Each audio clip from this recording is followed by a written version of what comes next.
Jaya Radha Madhava Kunja Bihari. Om Namo Bhagavate Vasudevaya.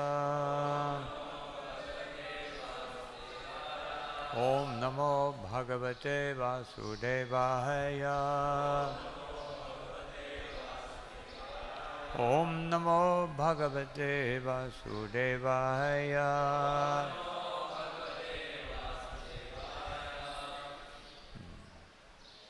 Reading today from 11th Canto, 3rd chapter, text number 16.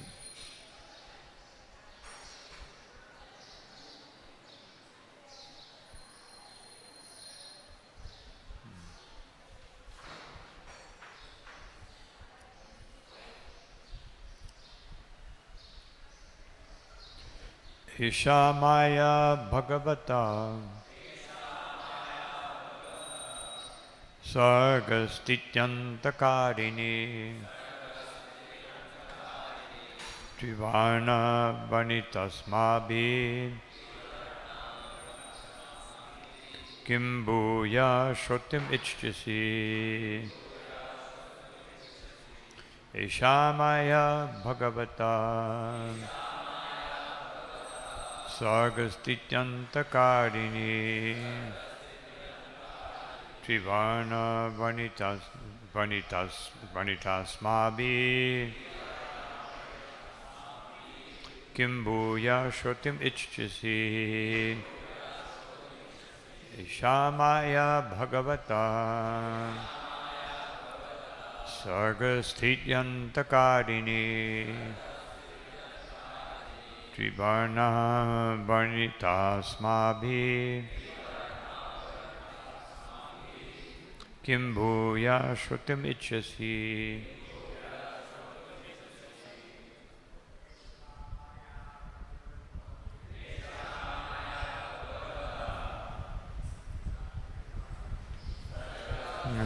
Yantakarini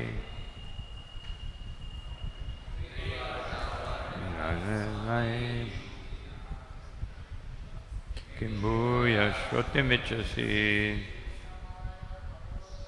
Isha Maya Bhagavata Sargastityantakarini Trivarna Vanitasmabhi Kimbuya Shrutim Ichchasi.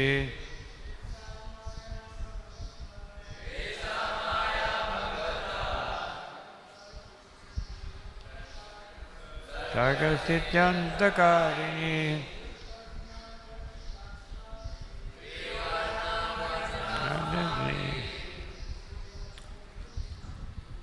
Kimbuya Shrutim Ichchasi.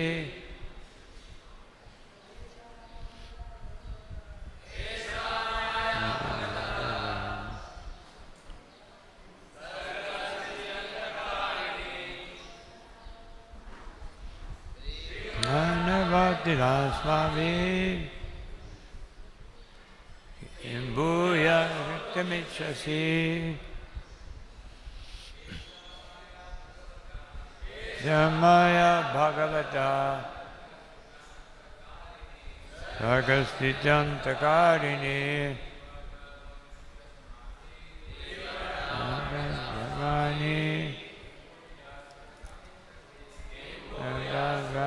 Ichchasi. Vaishnavi Maya Bhagavata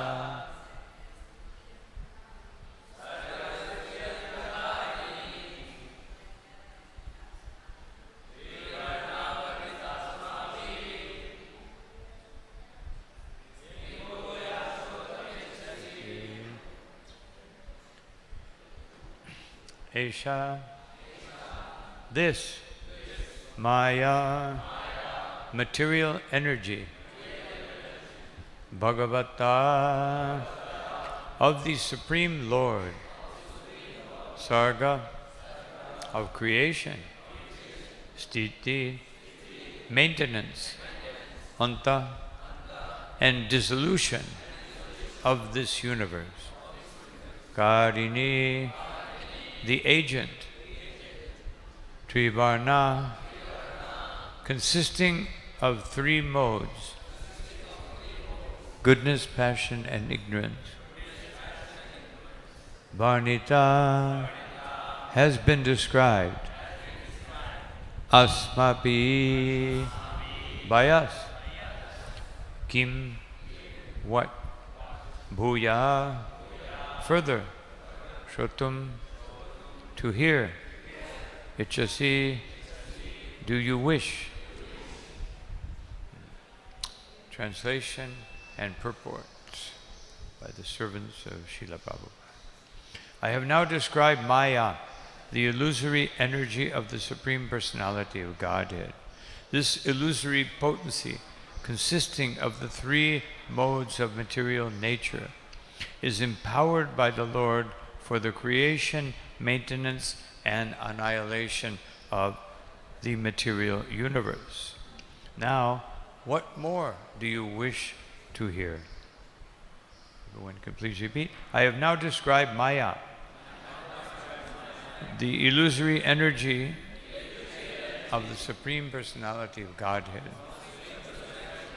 This illusory potency, consisting of the three modes of material nature,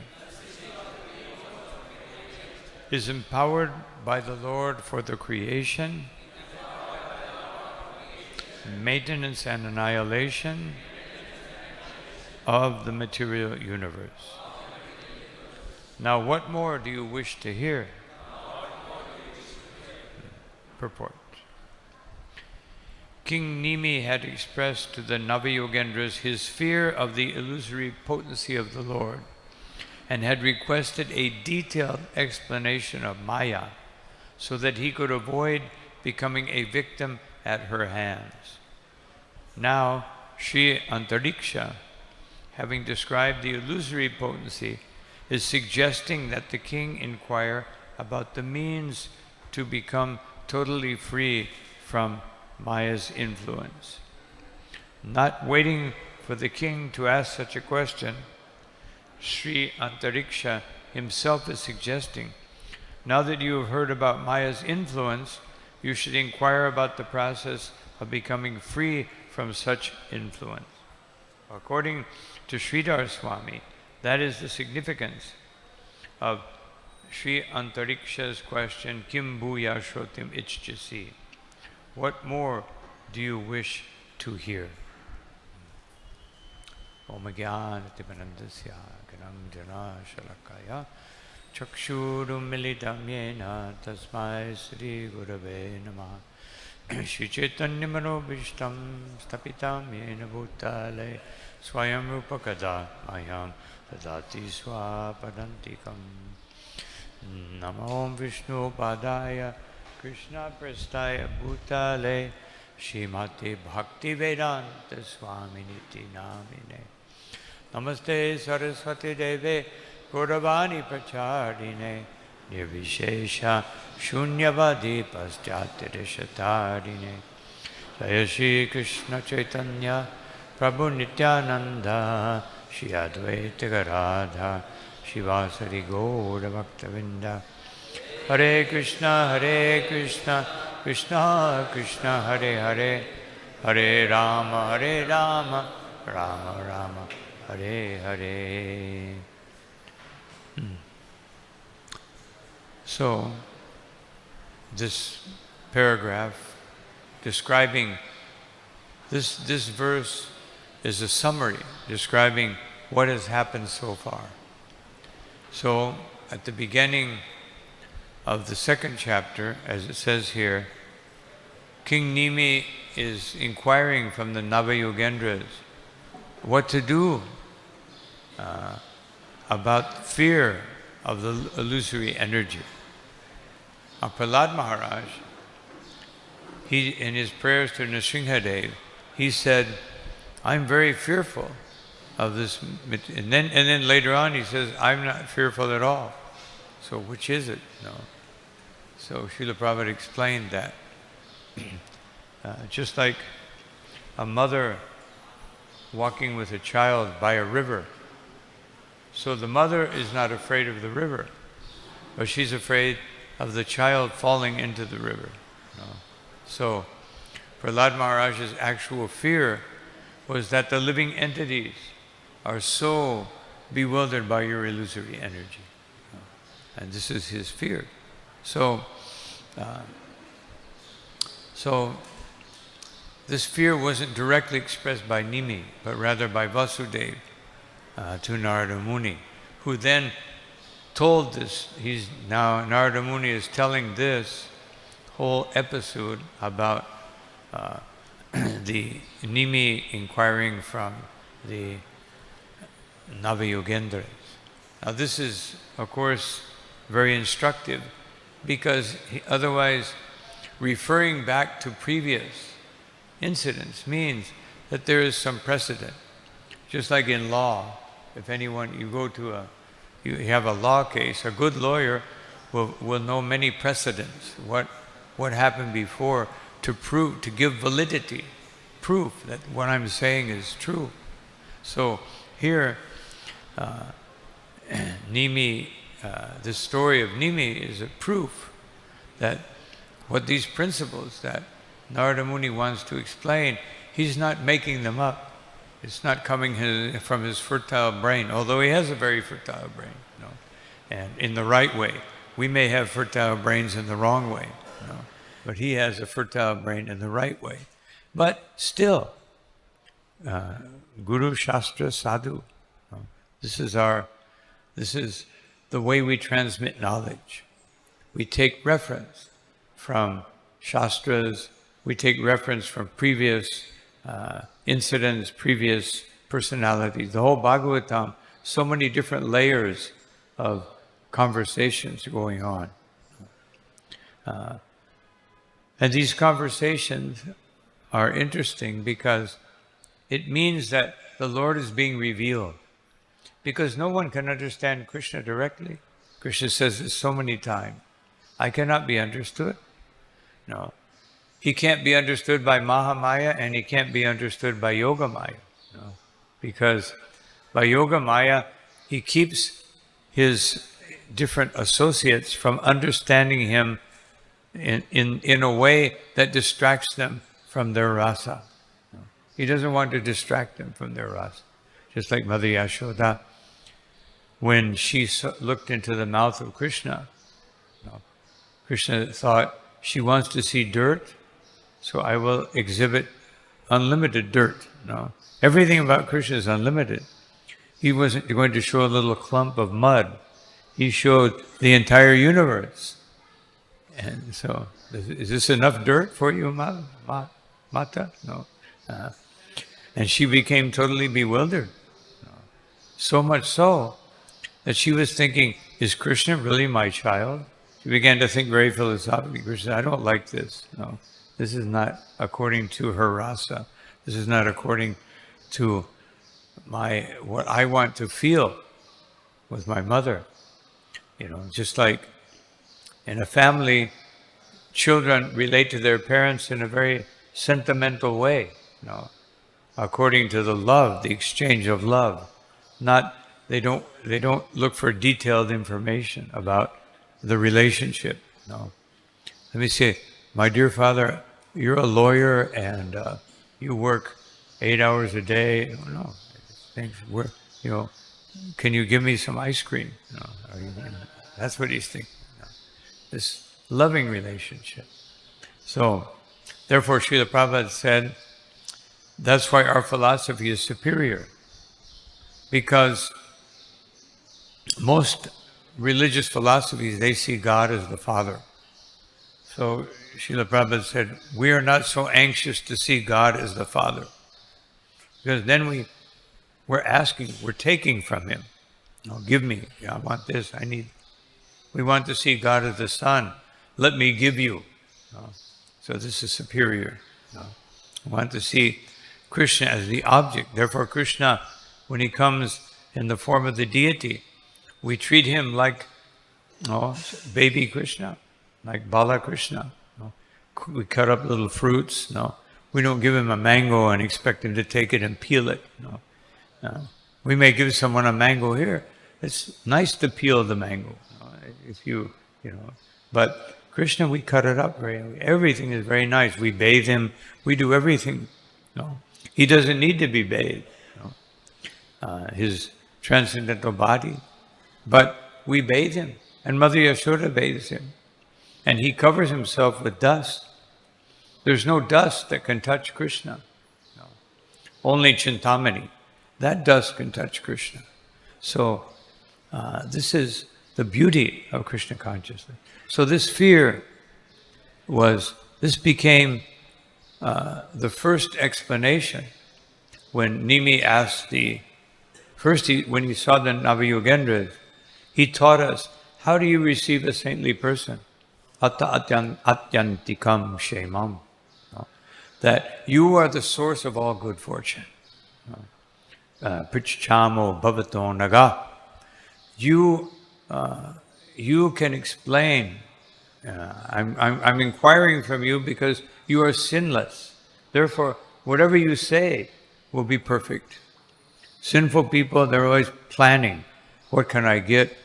How can I exploit nature? How can I enjoy? But no.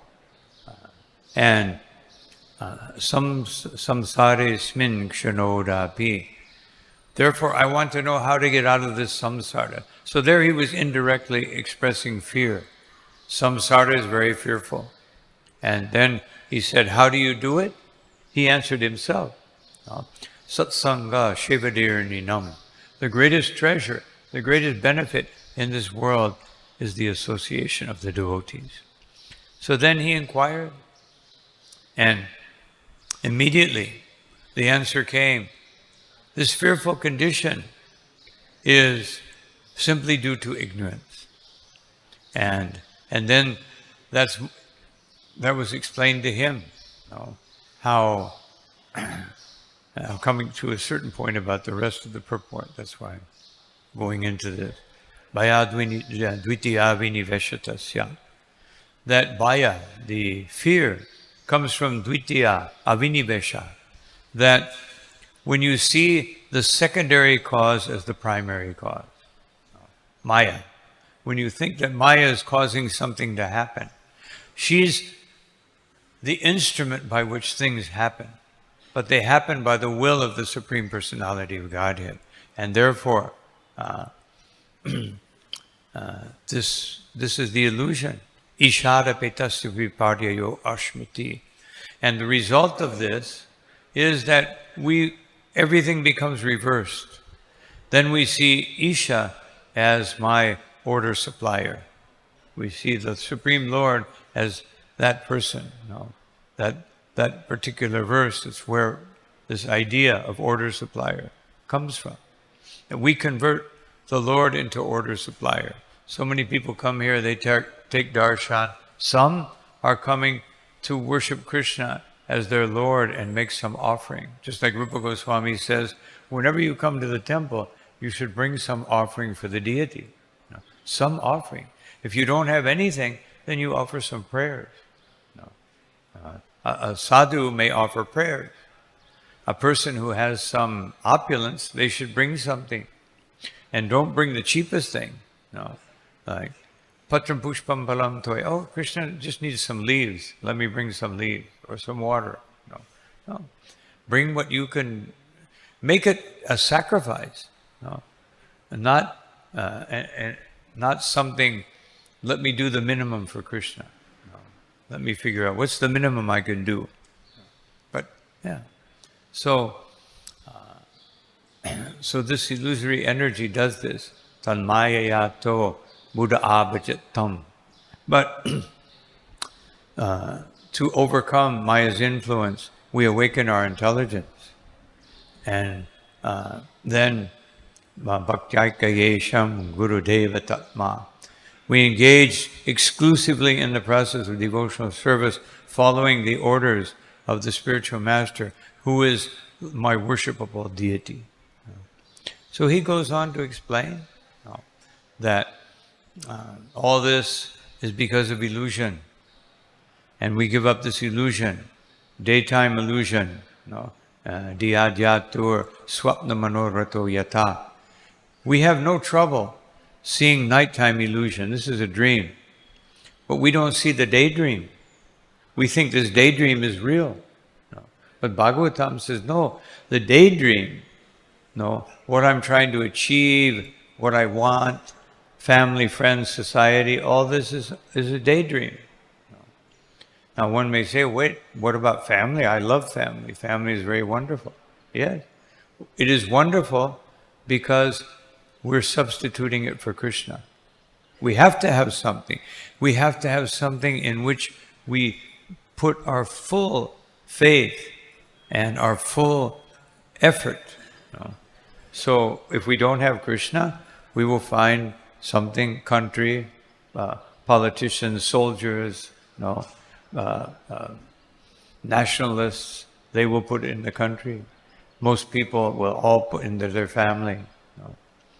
And of course, a devotee doesn't negate the family, but a devotee sees the family in a different way. He sees them as, he sees Krishna. He sees their relationship with Krishna. He sees my relationship with, and therefore the affection for the family becomes stronger because you're deriving that affection from the original source.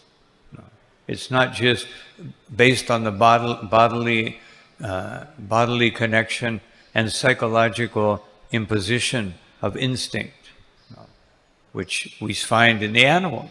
They also have psychological imposition, although their psyche is not very advanced, but they take care of their children. Nothing so wonderful about it. Every species does it to some degree. Some species, they eat their children, but, of course, Srila Prabhupada said in one lecture, that is also becoming popular. This is also becoming popular. And as Kali Yuga goes on, Prabhupada said, at the end of Kali Yuga, there's no water, there's no food. People will have to eat their children. That's how they'll survive, drinking blood and eating children. So Prabhupada said, therefore you must get out. Get out quickly. Don't wait for the end of Kali Yuga. Otherwise, don't think I can take another birth, no problem. No, I've been good. I've done pious activities. I've done devotional service. This will guarantee me a super good birth, and and then I can enjoy the world a little more. Of course, Srila Prabhupada did say about Jayananda Prabhu said, if he had any trace of material desire, he'll go to the heavenly planets, enjoy for a while, and then go back home, back to God. Just like Chitraketu. He was cursed. He had to fulfill the conditions of that curse, and then he was already a pure devotee. But he had to go through this experience. So after one realizes that this fearful condition, one has overcome it by proper use of intelligence, then Shrivan Subhadrani Ratangapanir. Then one can take shelter of Ratangapane, Krishna. Specifically, it says Krishna holding up the wheel. He will destroy. He will destroy the fear, the anxiety in the heart of the living entity. Shrinvan Subhadrani. By hearing very auspicious, glorification of the Supreme Personality of Godhead. Janmani Karmani Chayani Loke. Hearing about his wonderful births, hearing about his wonderful activities, Gitani Namani Tat Artakani. Hearing about his glorification and his holy name. And then the result is Gayan Bilajho, that one becomes indifferent to everything and simply wants to glorify Krishna. Vicharet asangaha, using his intelligence to disassociate himself from the material energy. This is Krishna consciousness. So this is the process that's spoken about here in the first part of the purport.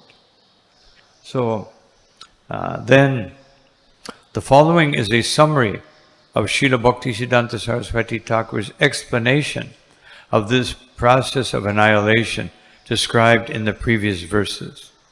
Vasudeva, the Supreme Personality of Godhead, is the presiding deity of consciousness, which becomes manifest within Mahatattva. By further transformation of Mahatattva,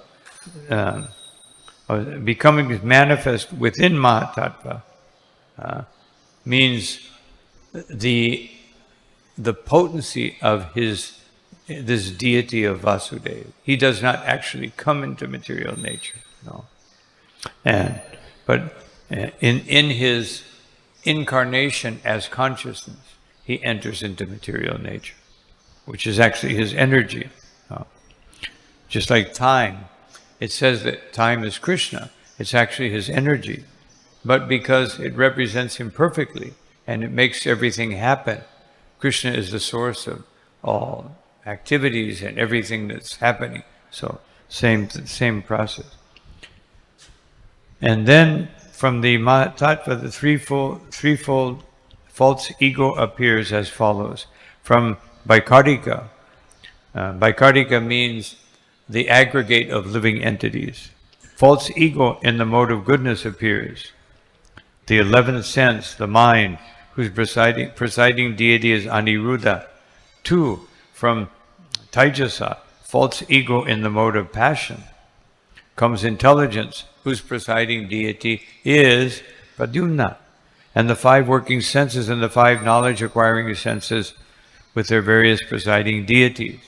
3, from the false ego in the mode of ignorance arises the subtle form of sound, and from that sound, or shabda, all the material elements gradually become manifest. Beginning with ether and the sense of hearing, the presiding deity of these 3 divisions of false ego is Sankarshan. This description is taken from chapter 26 of the 3rd canto of the Srimad Bhagvatam, verses 27, 20, 21, 27, 28, 30, 31, 32, and 35. So here we see Srila Prabhupada is Acharya. He quotes Shastra. You know, he's quoting Sri Guru, who is quoting Shastra. No. So here we see the process. This is the summary of the process of creation. Now the summary of this up to now, this part of the chapter. The Supreme Personality of Godhead's external energy, Maya, causes birth, maintenance, and destruction of the material world. She is tree-colored red, white, and black. In her red feature, the material nature is created. In white, it endures, and in black, it is annihilated. The Mahatattva arises from this Maya, and from the Mahatattva comes the 3 varieties of false ego mentioned above. At the time of annihilation, the 5 great elements, namely earth, water, fire, air, and ether, merge into the false ego in the mode of ignorance, from which they were originally generated. The 10 senses and the intelligence merge into the false ego in passion, and the mind, along with the demigods, merges into the false ego in the mode of goodness, which then merges into Mahatattva, which further takes shelter of the Prakriti, or the unmanifest Pradhana. So here we have it. Why all this explanation? Because Bhaktisiddhanta Saraswati Thakur said it. That's why. If he said it, it must be important. If it's in the Bhagavatam, he's repeating it. Therefore, it's very important. Why is it very important? It seems kind of boring, this, that. Sounds like, this came from this and this came from this. Why is this important? If we go to the Chatushloki verses, the second verse, Vitirtam napratiyeta chatmani, that anything that you see which is not related to me, that is Maya. Now, this is how Krishna the first thing he didn't start telling Brahma about himself. He did mention, I'm always there. That much he did mention.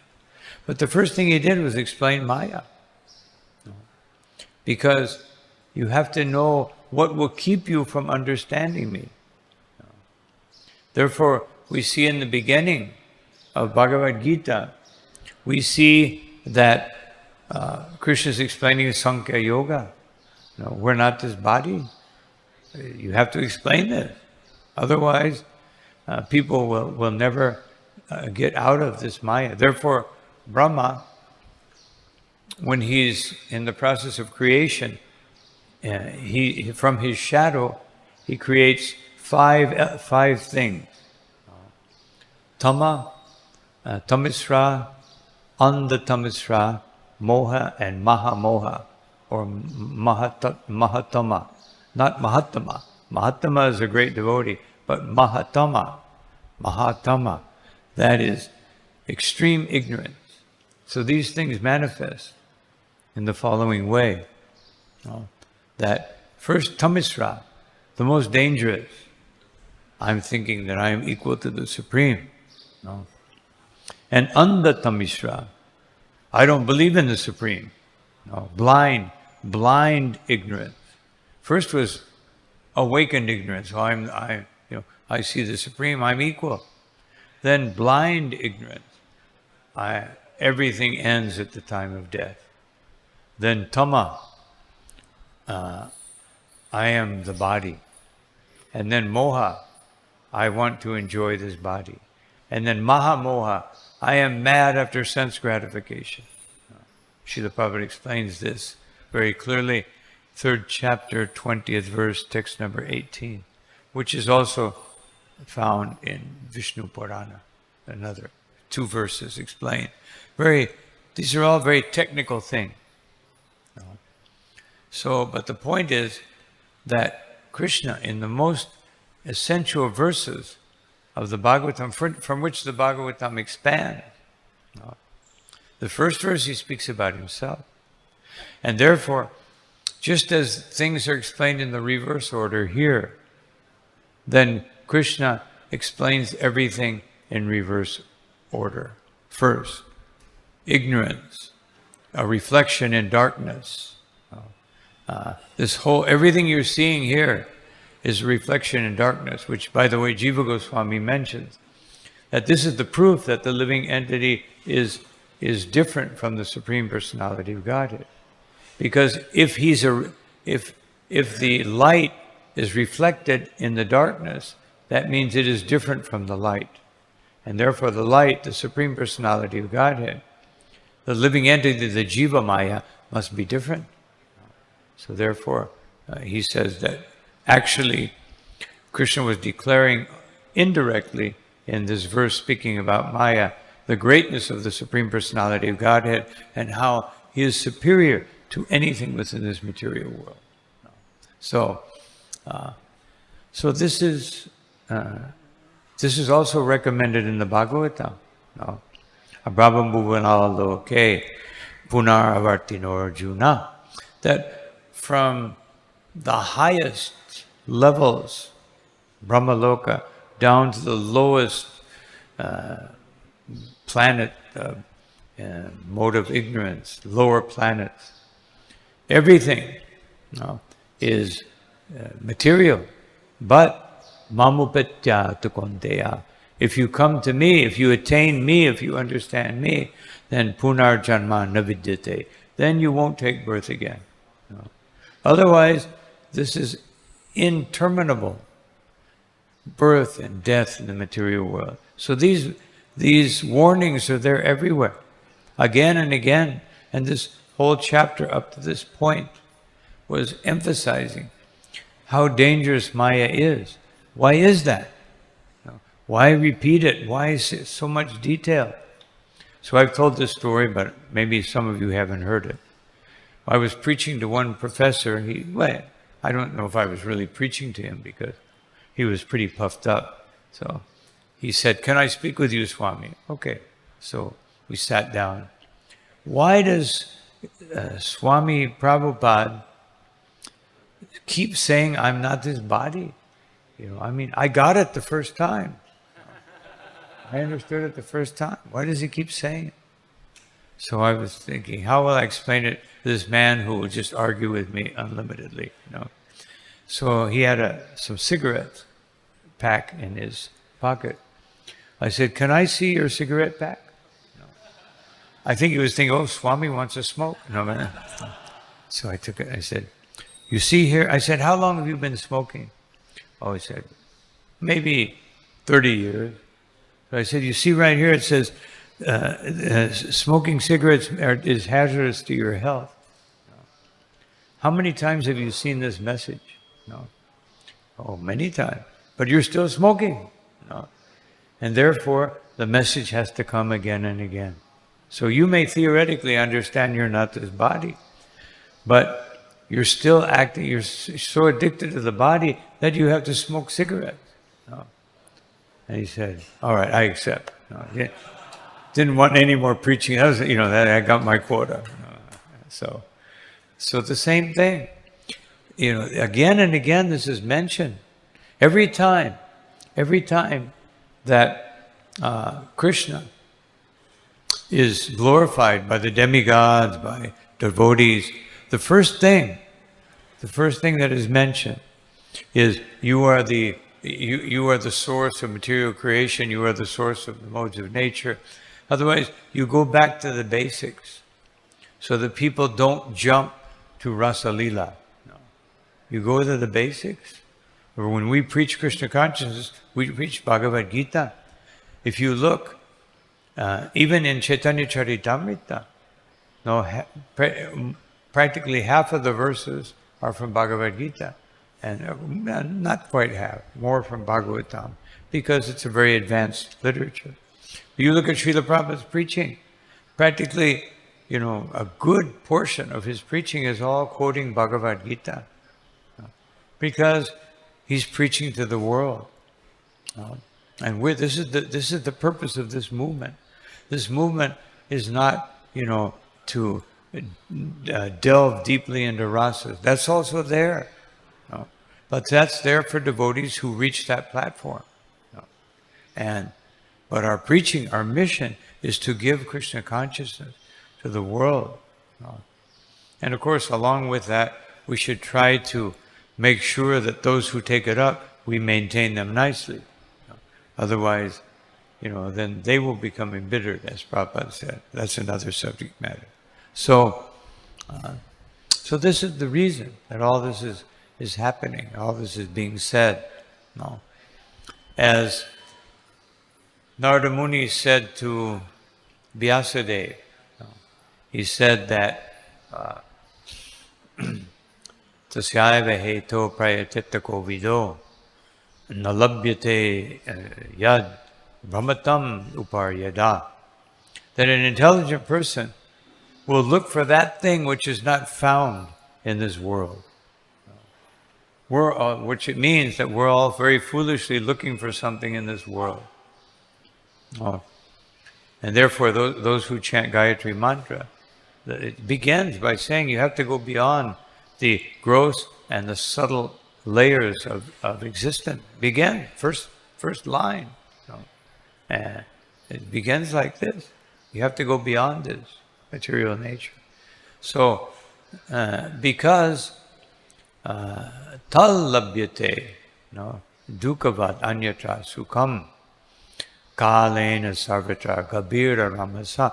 Because just like you're not looking for suffering, you want happiness, but suffering and happiness are happening by a subtle influence in a specific way according to time. They are happening like that. You don't look for suffering, but it comes. So in the same way, otherwise he's saying, don't look for anything here because it's already programmed.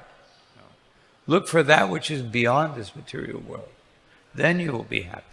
So this is coming, and this is the purpose of this last line. Kim bhuya shrutum ichchasi. What do you want to hear about now? Do Do you want to hear about, just like I told the story the other day, Krishna and Narada Muni. So when Narada Muni comes out of his illusion, Krishna says, you want to hear more about Maya? No. I want to hear about you. No.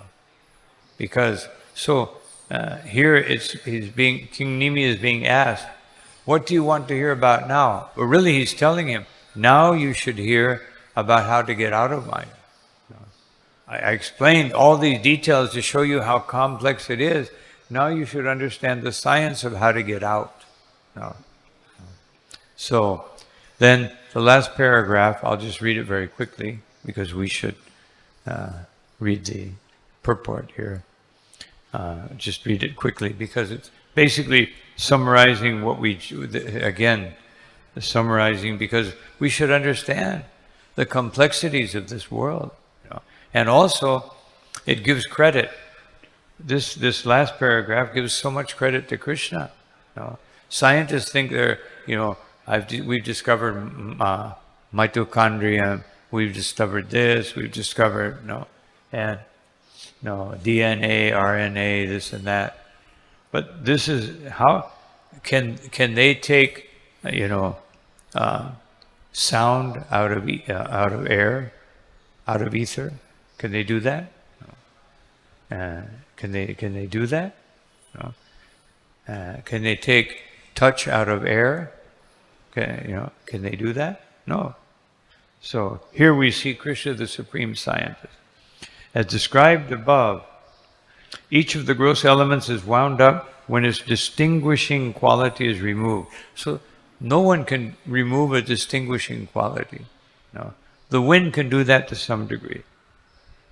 This can be understood. The element then merges into the previous element. This can be understood as follows.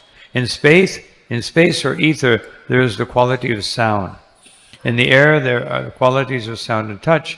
In fire, there are sound, touch, and form. In water, there are sound, touch, form, and taste. And in the earth, there are sound, touch, form, taste, and aroma.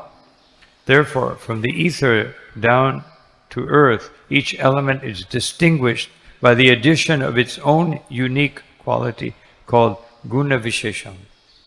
This is another glorification of Krishna, that Krishna can give not only every element, but every living entity. How many living entities are there? Anyone know?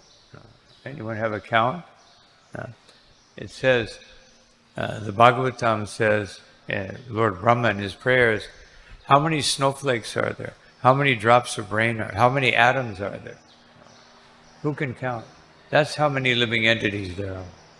And each one of them has unique qualities that Krishna specifically is inculcating, is instilling within that living entity so that he can have a unique, it's not that he just has unique relationship with the gopis and the cowherd, no.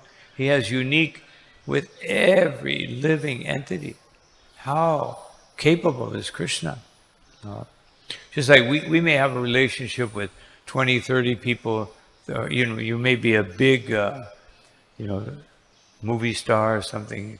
You touch so many people, thousands of people, millions of people if you're very good, author, but you don't have a unique relationship with each one of them. You're pointing out some unique aspect, something that your intelligence was able to perceive, but you don't have a unique relationship. Krishna has a unique relationship with every living entity. That is a great accomplishment. When that quality is removed, that distinguishing quality, an element becomes non-different from its previous element and thus merges into it. For example, when the great winds take away aroma from earth, earth contains only sound, touch, form, and taste, and thus it becomes non-different from water into which it merges. Similarly, when water loses its rasa, or taste, it contains only sound, touch, and form. Thus it becomes non-different from fire, which also contains those three qualities. So when wind takes away aroma to merge earth into water and takes away taste to merge water into fire, then when the universal darkness removes form from fire, fire merges into air. Space then removes the sense of touch from air, and air merges into space. The Supreme Personality of Godhead, as the time element, removes sound from space, and space merges into false ego in the mode of ignorance from which it arose. Now, scientists will tell us that space means absence of everything, but they don't understand. Space is also an element. They're totally bewildered.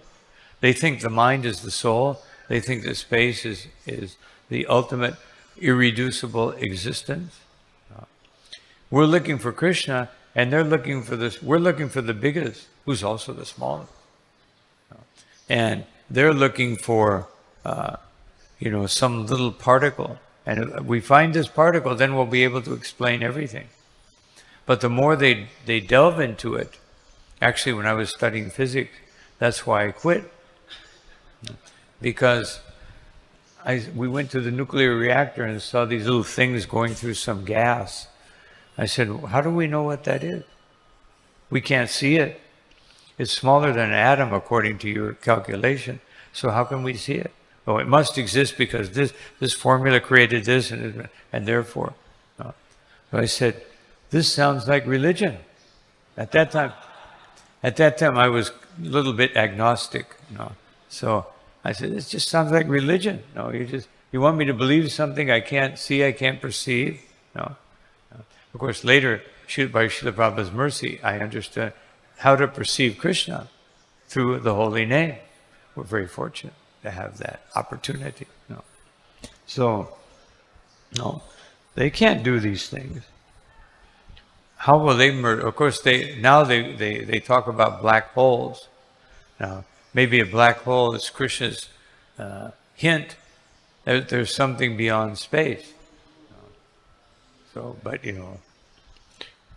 we've already found that out right here in the Bhagavatam. We don't have to get a big multi-billion-dollar telescope to try to see something that they say is, 3 trillion light years away. How can you even figure that out? I saw something the other day, 1.2 trillion light years away. You know how far that is? That's really far. When you live on an island, you think that, I go to many islands, and they think 100 kilometers is very far, because the island is smaller than that. That's like the frog in the well, that's farther, that must be unlimited. So, but and how can they even claim to know these things? But people say, when they go to the observatory and see some display, okay, you got it all figured out. No. And this is, what does Srila Prabhupada call this? Cheating. No, cheating. This is cheating. No. But a very expert cheating, very eloquent cheating. Very, you could glorify them for their cheating. You can glorify their cheating. It's so nicely done. But if you read the Bhagavatam, you can see right through it. Finally, the false ego is merged into the Mahatattva, which is merged into the unmanifest Pradhana, and thus the universe is annihilated. So, that was quite a detailed purport. But the whole thing I wanted to mention, just going back to verse 12 in the purport, where it's quoted that Vishwanath Chakravarti Thakur said that there are 3 types of Brahmins. When Brahma is the best karmi, just like Daksha. Daksha was a great karmi. And it's not like, sometimes we think, the karmis, but not like that kind of karmi, like people on the street, which are also glorious because amanina, if we're Vaishnavas, we see them also as glorious, but they're not, those karmis, let me take some Mahaprasadam. Stay in the temple, I don't want to associate with these karmis. So, no. But the greatest karmi, like Daksha, he spoke the Hamsa Guhya prayer, very eloquent. glorifying the Supreme Person. So he's not just some ordinary karmi. So this Brahma, the greatest karmi, sometimes Brahma is the great. So how does he do this? How can he be the head of the sampradaya as a karmi, or a jnani who merges into the impersonal Brahman? And even as a devotee, our Brahma is a devotee, but Srila Prabhupada said many times, he's not a pure devotee, he became a pure devotee. When did he become a pure devotee? He became a pure devotee when he heard the Chatushloki verses. But he became a devotee of Krishna when he offered prayers to Govinda, when he tried to take the cowherd boys and the calves away. He became a devotee of Krishna. He understood Govinda.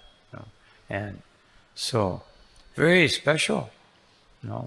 But how can he be a karmi? So therefore I wanted to, I'll conclude with this. And because I'm saying this, how do our senior devotees become acharyas? Srila Prabhupada explains. The statements of Thakur Bhakti Vinod are as good as scriptures because he is a liberated person.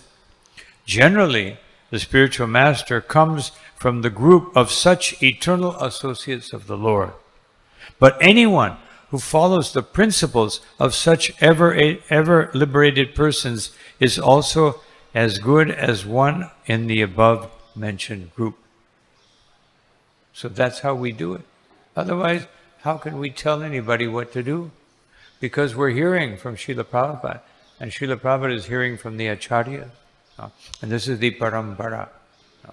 So anyone who thinks that I can understand things without the parampara, he's in illusion. Great illusion. There are someone may be born and be able to accomplish something. It's possible. But Srila Prabhupada said it's not probable. Among the conditioned souls, it's not possible. You have to be born a liberated person. Then you can enter directly into Raganuga Bhakti. You don't even, just like Bhaktivinoda Thakur. He said he read Chaitanya Charitamrita 3 times. And after doing so, he was on the topmost liberated platform. The first, just like Lord Brahma, the first time he read it, he completely understood Brahman. Lord Brahma, he read the Vedas 3 times. First time he understood Brahman. Second time he understood Paramatma. And third time he understood Bhagavan. So the same way, Bhaktivinoda Thakur, he understood 3 levels, and he understood Paramatma, Krishna, and Chaitanya Mahaprabhu by reading Chaitanya Charitamrita. So amazing. So that means we should also read Chaitanya Charitamrita 3 times. Before doing that, we should read the Bhagavatam more times. And before that, we should read the Bhagavad Gita even more times. Otherwise, you'd keep reading. Not that I've graduated from Bhagavad Gita. This happened in Los Angeles in Prabhupada's time. When Chaitanya Charitamrita came out, a group of devotees got together, like the Gopi Bhava Club. And they, what do we need Bhagavad Gita? We're beyond this. When Prabhupada heard about it, he came and he smashed them in a very eloquent way. And they learned. So sometimes if we don't have the association of devotees, we don't have the instruction of Srila Prabhupada, then we can all become bewildered. We should not think that, no, I've been a devotee for X amount of years and therefore I'm fixed. You may think you're fixed. You may be on the Nishta platform, but even on the Bhava Bhakti platform, you can become bewildered. So don't think that, that I'm finished, I graduated. No. You graduate when you go back home, back to God. Then you graduated, and then you're, until then, as Rupa Goswami says, as long as you're within a material body, then you must follow the regulative principle. You have to perform sadhana bhakti, whether it's Vaidhi sadhana or Raganuga sadhana. You have to follow And not that Raganuga Sadhana means I don't go to Mangalarti. No. I'm Raganuga. I do what I want. No. Raganuga means if I don't go to Mangalarti, it's because I stayed up all night chanting. No. That's why. If you stay up all night translating like Prabhupada or chanting, then okay. But still, you may go. It says, the six Goswamis, Srinivasacharya says, they were very regulated.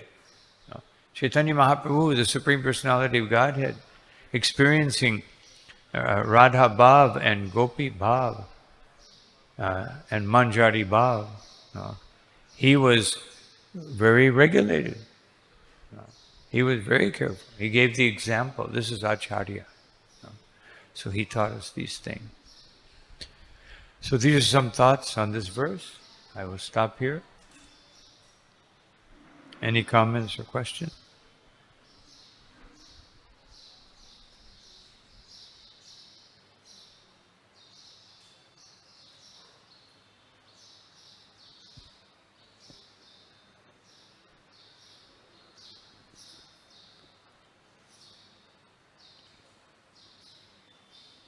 Hare Krishna. Thank you, Maharaj. Maharaj, you were reading Srila Prabhupada's quote just now. I can barely hear it. It's like all the fans going and everything. Maharaj, you Speak a little louder. You just read a quote from Srila Prabhupada, a statement from Srila Prabhupada.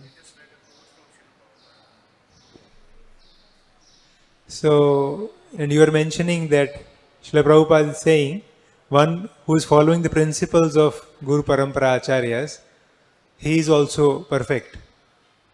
Yeah.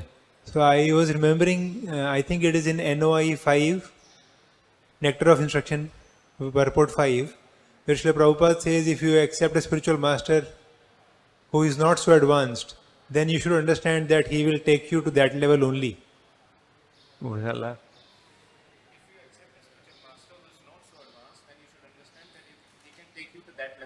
Yes, Prabhupada says that. So what do we do? What if I have one of those spiritual masters?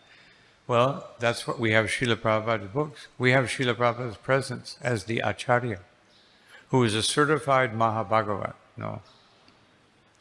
Someone else may or may not be, but Prabhupada is certified. 100%. No. So that's our, and we have the whole parampara. We have Rupa Goswami. We have all them. But we need the spiritual master to connect us. So to whatever level that spiritual master takes us, this refers to the fact if one accepts that spiritual master and has no other source of understanding. But we have the association of Vaishnavas. We have Shiksha Gurus.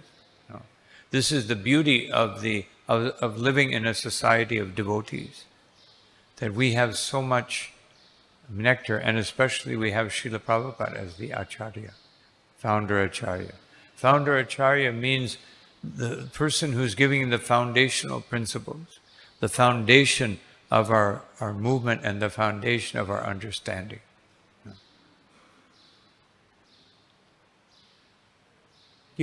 Thank you, Maharaj. Hare Krishna. Maharaj, can I ask on this a little more? Yes, it doesn't look like we're being flooded with questions today, so. Okay. Maharaj, so my question was that how to reconcile, because in one statement we understand that he is perfect because he is following the principles of perfect Acharya. And in other statement then he will be able to uplift the disciple only to the extent he is uplifted or elevated. Yeah. The two statements. In one statement he said that because he is following the perfect Acharya, he is perfect. And in the other statement, Prabhupada says that okay, he can take you to the level to which he is elevated. Yes. How do we, because he can take you to that level, but then we have, we're following him perfectly. Therefore, we're perfect up to that point. But to go to the point of perfect realization, beyond that point, then you have Srila Prabhupada, you have Parampara, etc. Now, Srila Prabhupada in his books, he also refers to other Shastras. He refers to Krishna Karnamrita. He says, if you want to know more about this, read Krishna Karnamrita. If you want to understand this, read Brihat Bhagavatamrita. So even Srila Prabhupada himself doesn't limit, although he says everything is within my books, yes. But if you want to understand more, Srila Prabhupada says, you can understand more. He's not saying you can't understand. Otherwise, why did he, so many times he said, you can read this, you can read that.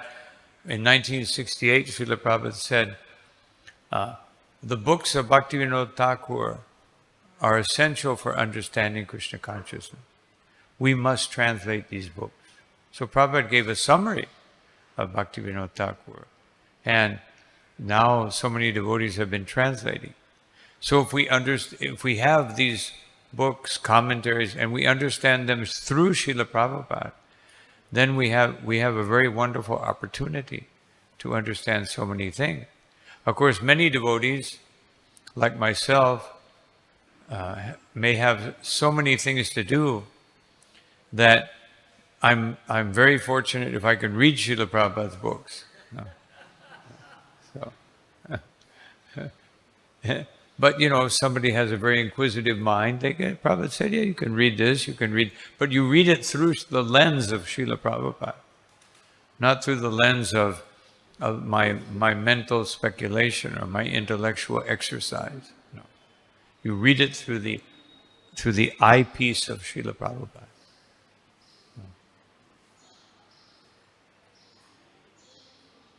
Thank you, Maharaj. Hare Krishna. Yes. Okay. Yes. Oh, Hare Krishna. Hare Krishna Maharaj, thank you so much your beautiful description about this particular sloka. So Maharaj, here in this sloka, like Nemi Maharaj expressing his fearful situation, like influence of Maya, and he also wanted to come out. So he asking the solutions from now Yoginder, and you are very beautifully explained. So sometimes like myself, I am staying in the temple, associating with the devotees. So I am not so much like influence of like thinking about the influence of Maya. So that is also I am in a illusion. So how I can break down this illusion, Maharaj? How do we?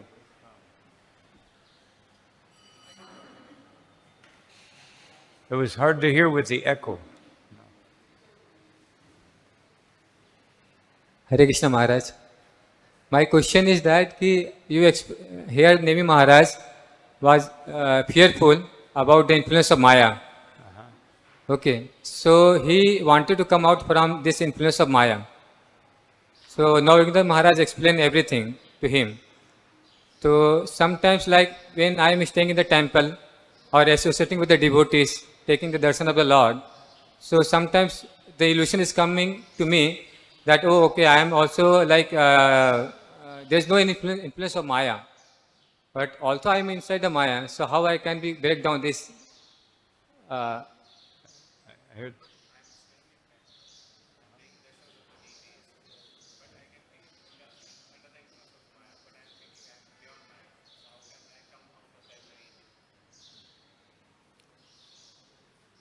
Association of the Vaishnavas. No. That's the association is so important. No,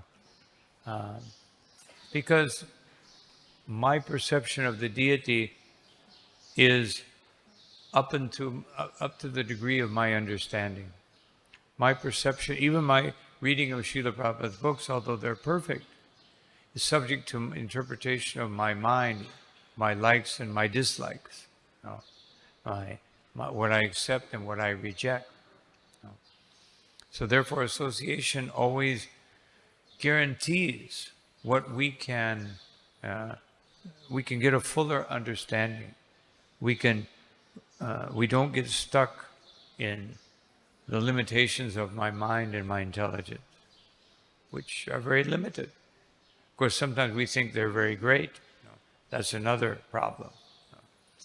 But if we can understand I have so many limitations, then we can make, We can make spiritual advancement because we will allow others to take us beyond our limitations, and especially Srila Prabhupada.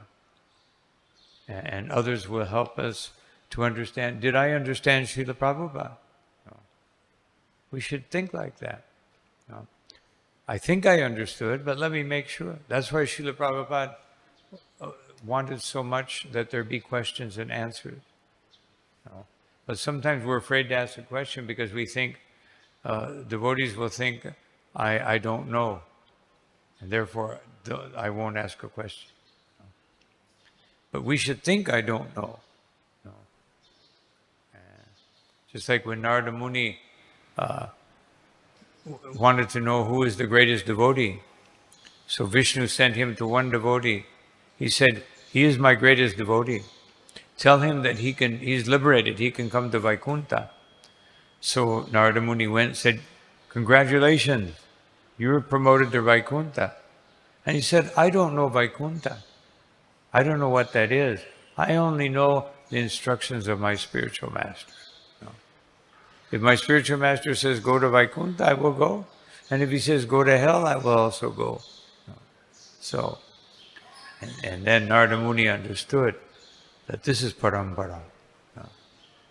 Not that, oh, I want this, so I don't have to worry about Guru telling me about it. I'll just go for it. Vaikuntha, yeah, why not? No. And it's coming from Narada Muni. No. But he was so sincere. No, if my Guru Maharaj hasn't told me to do this, I won't do it. No. Okay, thank you all very much. Our time has expired. All glory to Srila Prabhupada, Shri Guru, Shri Gauranga, Shri Radha Ras Bihari, Shri Sitaram Lakshman Hanuman, Shri Gaurnitai ki jai, Nanta Koti Vaishnava Vrindi ki jai, Thai Gaura Premanandi.